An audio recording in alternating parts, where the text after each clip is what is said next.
ہوں، اور یہی بیان جو ہے مفتی الطاف حسین صاحب کو بھی دینا چاہیے کہ مرزا غلام احمد قادیانی انگریزوں کا بنایا ہوا ایک جھوٹا نبی تھا، ایک کاذب تھا، ایک دجال تھا۔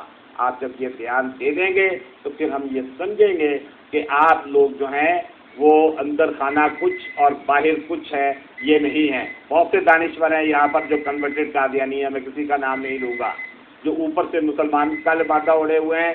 ان منافقین نے یہ شور ڈالا ہوا ہے۔ کل تو آپ کہیں گے کہ جی آئین کی 1973 کے آئین کو آپ تباہ کرنا چاہتے ہیں، جب یہ کہتے ہیں کہ قادیانیوں کو غیر مسلم نہ قرار دیا جائے۔ 1973 کا آئین ختم ہو جائے گا جس دن اس میں سے آپ یہ اسلامی شک نکال دیں گے۔ اس لیے 1973 کے آئین کی حفاظت کیجیے، اور 1973 کے اگر آپ پیپلز پارٹی سے مخلص ہیں تو پھر آپ کو 1973 کے آئین کی روح کے مطابق بات کرنا ہوگی۔ آپ جو لفظ بھی اپنے ہونٹوں سے نکالیں گے، جو لفظ بھی آپ بولیں گے، آپ انتہائی احتیاط کے ساتھ بولیں گے، اور خاص طور پر دینی معاملات میں وہ لوگ مت بولا کریں جو روح دین کو نہیں سمجھتے، جو روح اسلام کو نہیں سمجھتے، جو عقیدہ ختم نبوت کو نہیں سمجھتے۔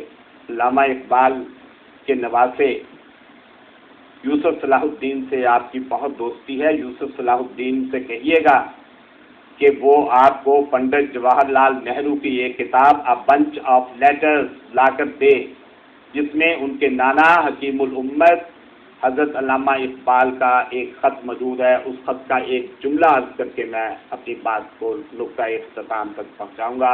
اقبال نے کہا تھا پنڈت جواہر لال نہرو کو خطاب کرتے ہوئے اپنے لیٹر میں، پنڈت جی یہ قادیانی صرف اور صرف مسلمانوں ہی کے نہیں بلکہ بر صغیر کے بھی غدار ہیں۔